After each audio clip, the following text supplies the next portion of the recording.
Wanted to give you guys some really quick tech help on the Ridetech Coilover kit for S550 Mustangs. Just two things to point out. We've had a couple customers mention some noise up front.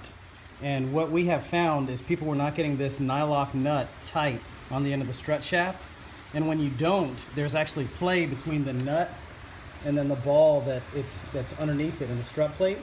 If there's play in between there, then when the suspension compresses and rebounds, you know, that slop, you know, knocks back and forth metal to metal, and it's absolutely going to make a lot of noise.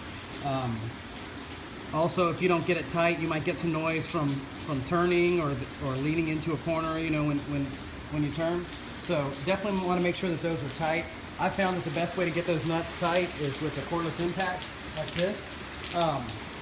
You can't put a socket on this nut and tighten it because it'll just spin the strut shaft while you're tightening it.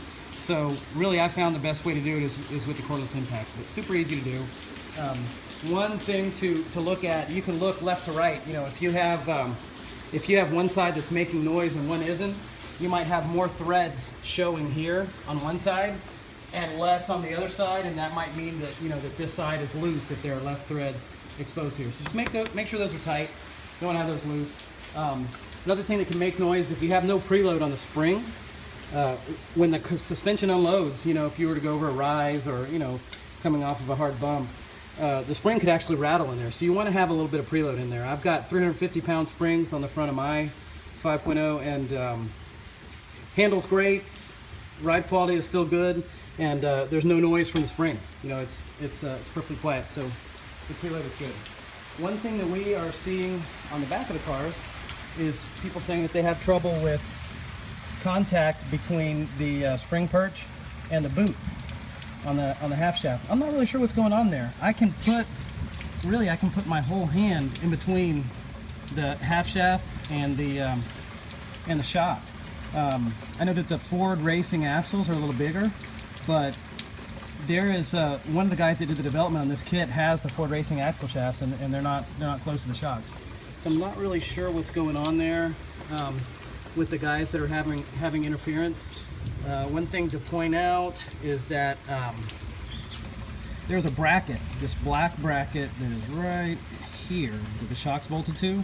It's offset. There's a bolt, that silver bolt there, and there's a bolt underneath the shock here. It's designed to be bolted in so that the shock is moved towards the back of the car over here.